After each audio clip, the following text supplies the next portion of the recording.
your life lived today, have your troubles away, maybe learn another way, hanging with Loretta. Now it's time for some fun, get some inspiration. Don't you stop until you won, hanging with Loretta.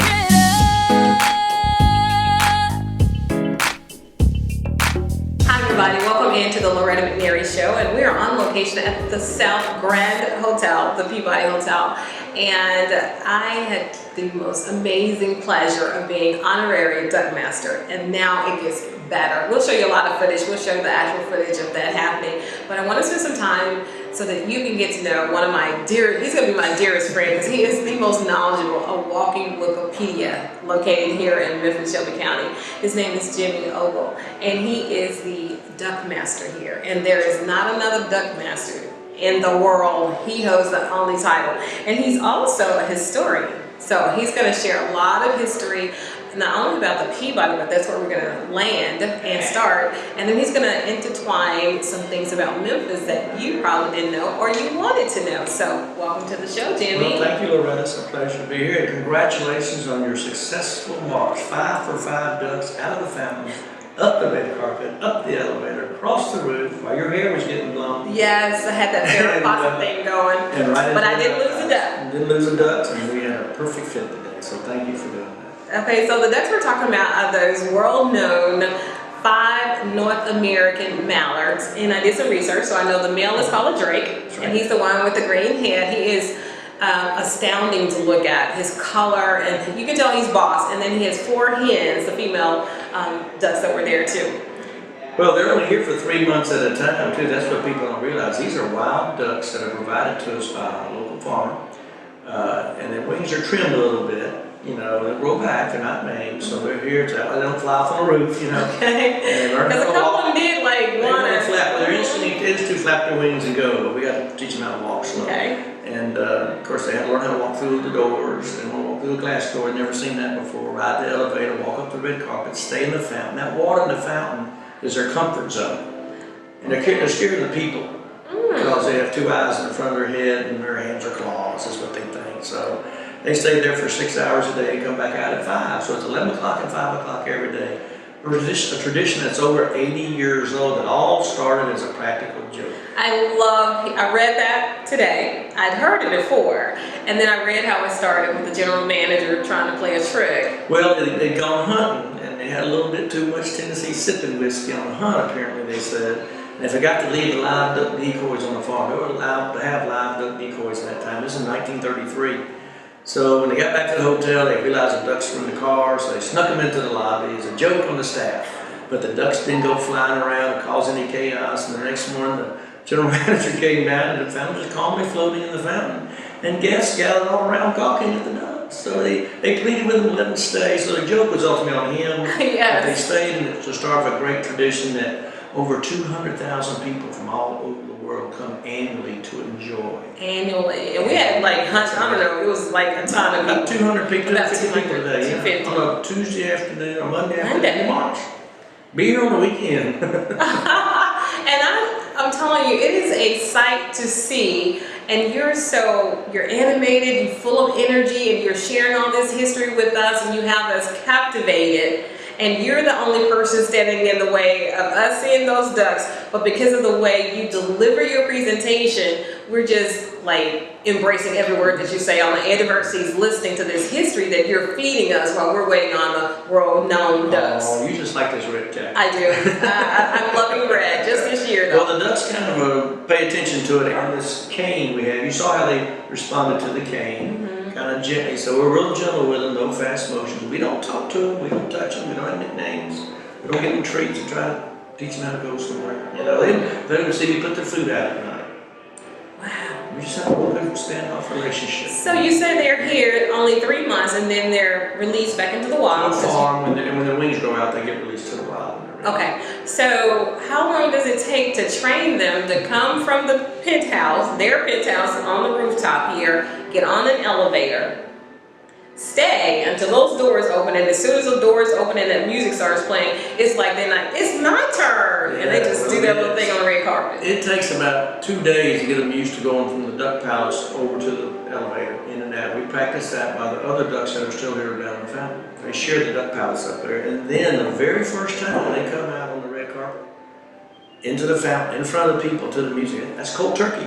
It's the first time they ever do it. It's their maiden voyage.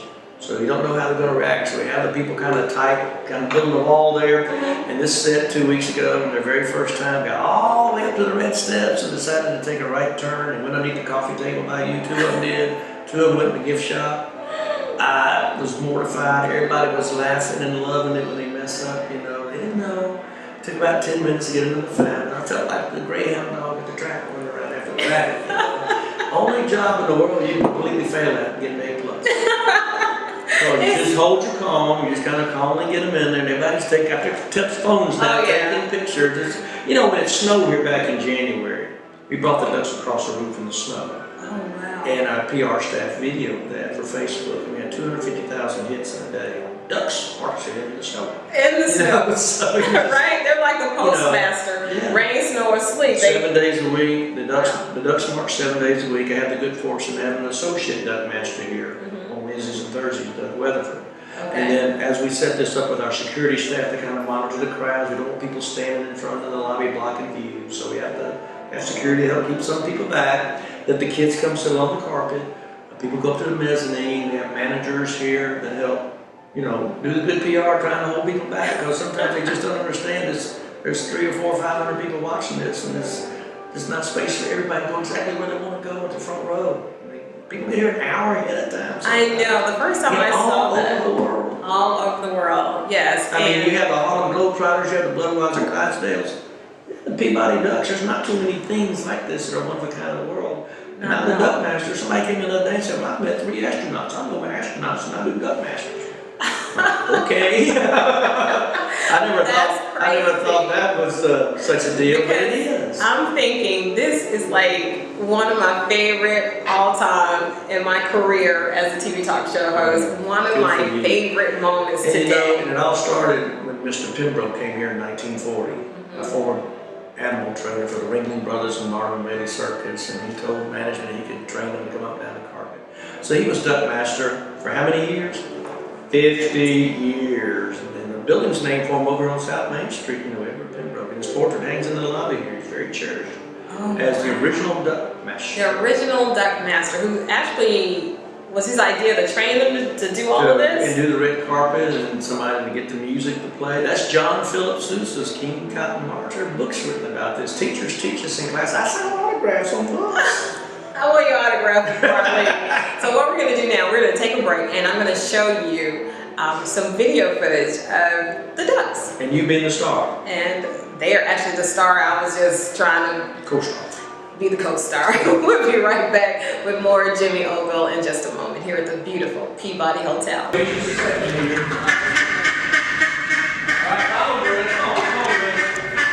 them on out, Hold your hand down. That's it.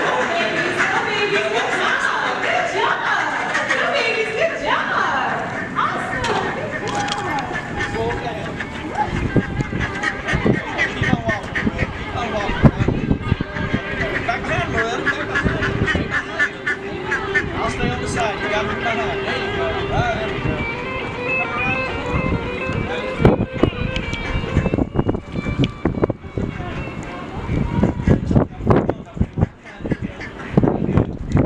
Perfect sunshine today. Busy day. Let Mr. Rick be your Duckmaster today. I'll get it right.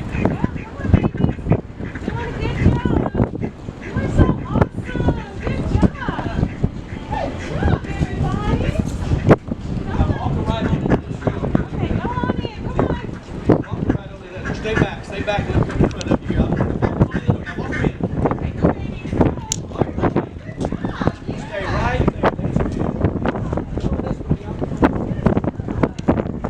Sit around the glass side right here.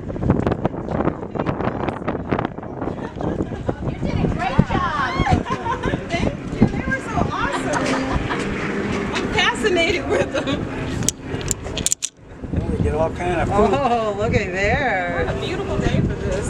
Yeah. Here at Durham School Services, We are looking for employees who act in a safe manner, serve as great team members, and provide exceptional customer service to all we serve. I'm Anne. I'm a scientist. Recycling takes a team. Why don't you let me and me help you out? Everyone plays a part. Don't trash I love taking stuff apart and building new things out of it. what could be treasure. Pal's my most advanced android. This is awesome. You haven't seen anything yet. Give your cardboard box another life. Recycle. We like working with nonprofits and churches because of their vision. No matter where they are, no matter what side of town they're on here in Memphis, just to be around people with vision, be around people who believe in what they're doing, that's what really motivates us. There are a lot of voices out there, a lot of people trying to broadcast their message and what they believe in and what they're trying to do with people. And so to be able to take who we are and what we do, our talent and our skill, and our creativity to help them tell their message in a world that's full of a whole bunch of messages and a whole bunch of voices and big powerful voices, but to give an opportunity for these nonprofits and churches to reach the masses through social media, television, through music, through the radio, that's a blessing. And we want to be a part of people who want to see their world change. That's why we do what we do, and that's why we work with nonprofits and churches.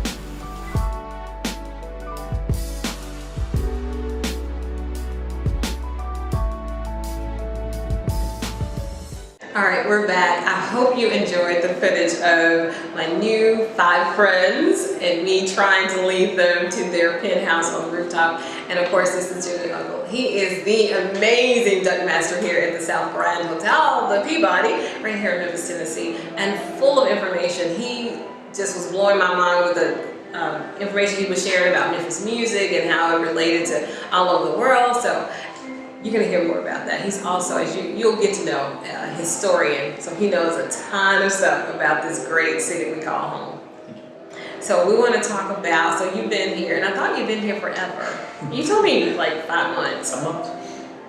How do you learn? Well, you knew most of this before you got here. Obviously. Yeah, I mean, there was a script I had to learn. The presentation, you sit down there, and the right protocols. You got to go through rolling out the red carpet, roll it up straight, and being nice to people who just don't understand. They can't stand right there where they want to and block other people. There's a little, Peabody public relations you got to do. There's a lot. And look, I was going to tell you that when I started coming back, I used to come all the time, and then I stopped to the events and just to hear the piano player. But my son sings the Christmas when they have all the choirs come, and it was so funny because we saw all these. It was like the CIA was here, and the FBI was here because the ducks were getting ready to come. I didn't know what was going on. I'm like, is the president here? Well, the protocol for these ducks is super, super high. The protection for them, getting everybody seated and not moving while the ducks are going on, and I know that's difficult. You're trying to coordinate somewhere between 600 and 900 people sometimes in a duck march during that holiday season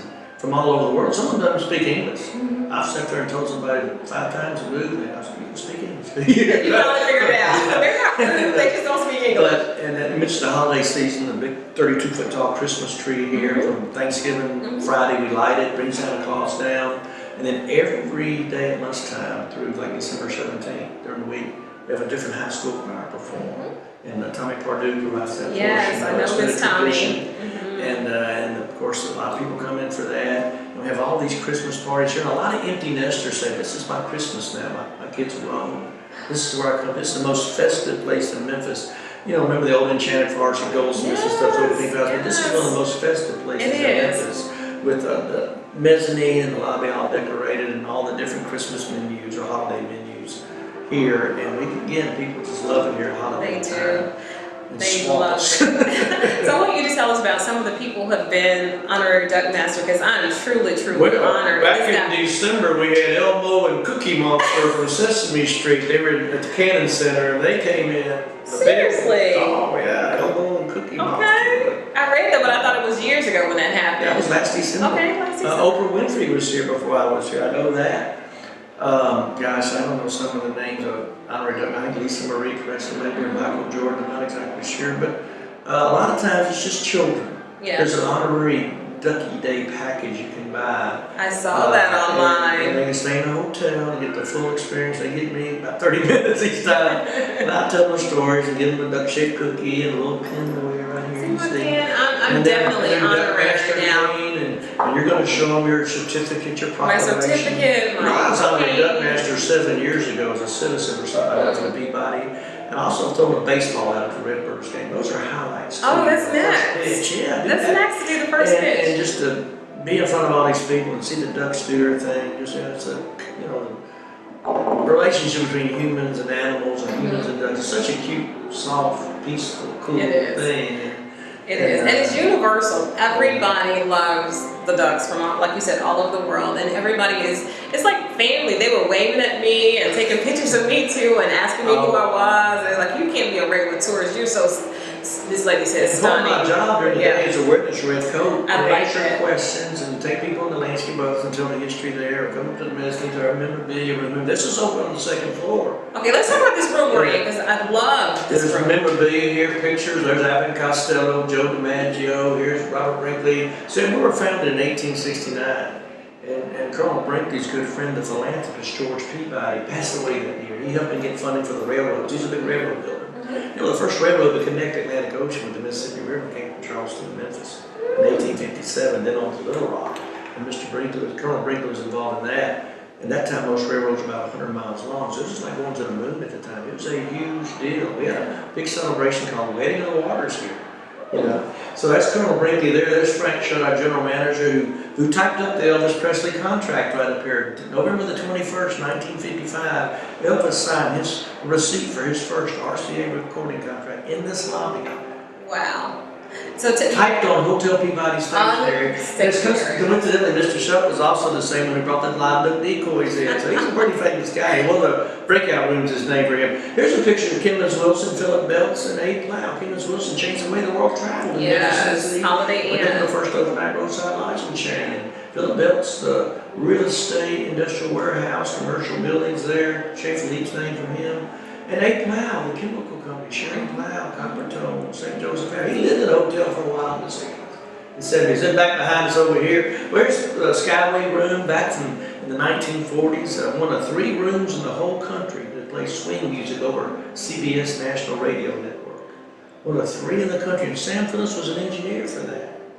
You know, Sam Phillips. He was an engineer doing that, then he went on to Memphis Recording Service, you know.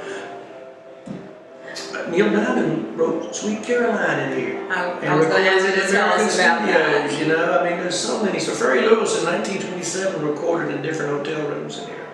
So a lot of blues musicians, there's a lot of music history here. And then, of course, probably the most famous is the memo right here from the general manager, Gary Belts, in the 1980s, to the chef at Schaefer Leach. They didn't get concerned about the menu and duck being on the menu. And there's a little handwritten note there from the Chef Charles Roseman saying there will be no dead ducks at the Peabody. So, only French restaurant in America, you know. And since I think 1989, it's one of 178 restaurants that win the four-star award.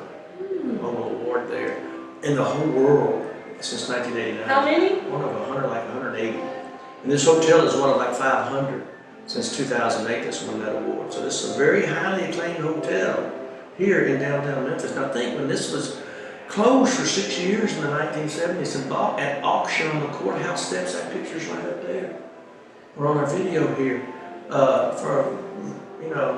And the Belts family spent 25 years, $25 million in 5 years restoring this hotel to its original glory. At the time, there's more people living in jail in downtown Memphis than living residentially. The political leaders were more worried about building a bigger jail. We had 500 people living downtown, 1,000 people in jail. And Beale Street was totally fenced off during urban renewal. We tore down 400 buildings. Not a single business was open on Beale Street but A. Schwab's. Now it's the largest revenue grossing tourist attraction in the state of Tennessee. So the Peabody was a catalyst project in 1981 for the rebirth of downtown. The Peabody Hotel, Mud Island 82, Beale Street 83, Orpheum 84. Orpheum was saved for $280,000 in 1982.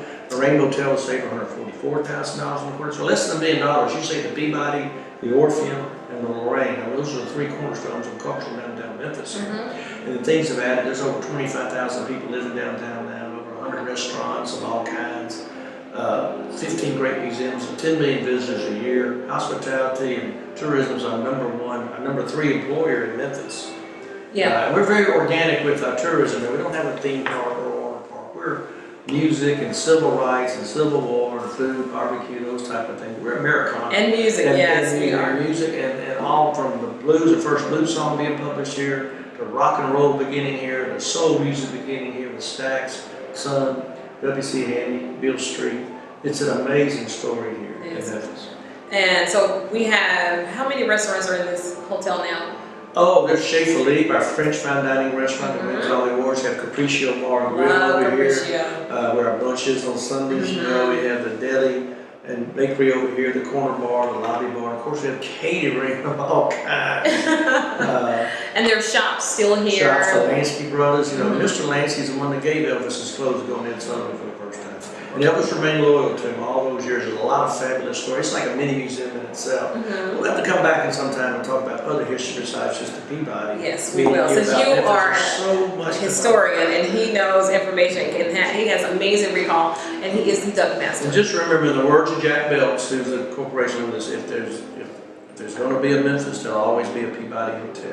Oh, I love that. I love that. Oh, back in the 1869 originally. 1869, Lady Monroe, Colonel Brinkley, here since 1925. At this spot. Many great features: Italian travertine marble, the fountain, the chandeliers are original, the carved plaster up here. Just a beautiful place. Okay, well, our time is up, and I'm just still fascinated. I'm super excited about having experience being the honorary Duckmaster at the South Grand Hotel, the Peabody Hotel. Thank you, Mr. Brown, the president of the Peabody Hotel. Thank you, Jimmy Ogle, for being such an amazing teacher who taught me how to be a Duckmaster. Thank you for the reserved table, the certificate. Thank you so much for my own cane and for this pen right here. I will remember this day forever. And as always, in closing, everybody, and if you do this, you too can have your dreams come true. And this is definitely a dream come true. Think positive, dream big dreams, help someone along the way, and I'll see you very soon. Bye-bye, everybody, from the Peabody Hotel. In an attic, miniature construction worker figurines aim jackhammers into the holes of a leather belt. Standing on scaffolding, painter figurines work on the back of a red high-heeled shoe while others appear to paint the tip. Under a bed, a figurine of a patient lies tucked in the pocket of a white shirt while doctor and nurse figurines stand nearby. Mechanic figurines install a SIM card into a laptop. Nearby, more figurines stand among numerous household items. Your stuff can help fund job training and placement in your community. The Goodwill and Ad Council logos appear. Donate stuff, create jobs. Find your nearest donation center at goodwill.org. Most party fouls are pretty dumb. But if you decide to drink and drive underage, you could lose your license and your freedom. Underage drinking and driving, the ultimate party foul. Here at Durham School Services, we are looking for employees who act in a safe manner, serve as great team members, and provide exceptional customer service to all we serve. The Ducks are going to come out right at 5 o'clock. Off to the tune of John Phillips, Lincoln's King Cotton March, and hopefully walk right down this carpet into the elevator, up to the roof for the evening. You're welcome to join us on the roof. Just hit F on the elevator for Skyway or Duck Palace and go out on the roof. You see Arkansas, you can see the Mississippi River, beautiful sunset. Author and historian David Cohn once wrote that the Mississippi Delta begins in the lobby of the Peabody Hotel and ends at Catfish Road in Vicksburg, Mississippi. If you stand in this lobby long enough, ultimately you'll see everybody who is anybody in the Delta, and many of those are on the make. We also wrote about the social and cultural significance of the hotel to Memphis and the Delta. And over the years, we have played host to countless stars of stage and television. We have a good time with these Ducks here. And like I said, Mr. Pembroke did his job so well. His portrait hangs in our valet entrance to the lobby right over here on the wall. But he was given a title, Duckmaster. He was the world's very first Duckmaster. It's a position that he held for 50 years. Edward Pembroke. Now my name is Jimmy. I'm happy to be and honored to be the 6th Duckmaster ever. And every once in a while I get to have an honorary Duckmaster. And today my honorary Duckmaster is Loretta McNary. I'm going to read the proclamation to you, Loretta. How about that? Whereas the daily march of the world famous Peabody Ducks is a time-honored tradition begun in 1933 and attended by countless visitors. Thank you. And whereas the care and protection of the Peabody Ducks must be attended to on a daily basis and can only fall to persons of high standards and great distinctions, and whereas you are such a person, be it resolved that on March the 6th, 2017, Loretta McNary has been chosen Honorary Duckmaster. Now, you also get your very own Duckmaster name to take home with you. But you're going to help me take the ducks out of the fountain today, up this red carpet, up the elevator. So let's put this, you come right over here, let's stand right over here. We'll put this certificate right over here. Now, ladies and gentlemen, hold your seats, hold your position, get your cameras out, back to the clock is okay, try to be still. And we're going to bring these ducks out, all to the tune of John Philip Sousa's King Cotton March. John Philip Sousa's King Cotton March. So thank you for coming to the Peabody today, and come up on the roof and join us later on. Thank you. Ladies and gentlemen, good evening, and your attention, please. Welcome to the historic Peabody Hotel.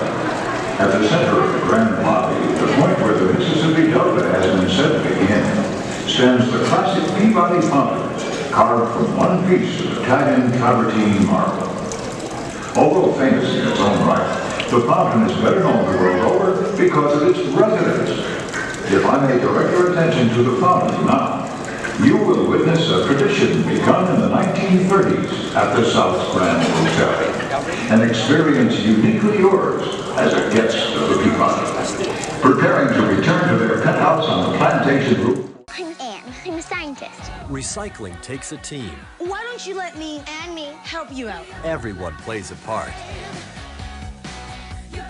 Don't trash I love taking stuff apart and building new things out of it. what could be treasure. Pal's my most advanced android. This is awesome. You haven't seen anything yet. Give your cardboard box another life. Recycle. We like working with nonprofits and churches because of their vision. No matter where they are, no matter what side of town they're on here in Memphis, just to be around people with vision, be around people who believe in what they're doing, that's what really motivates us.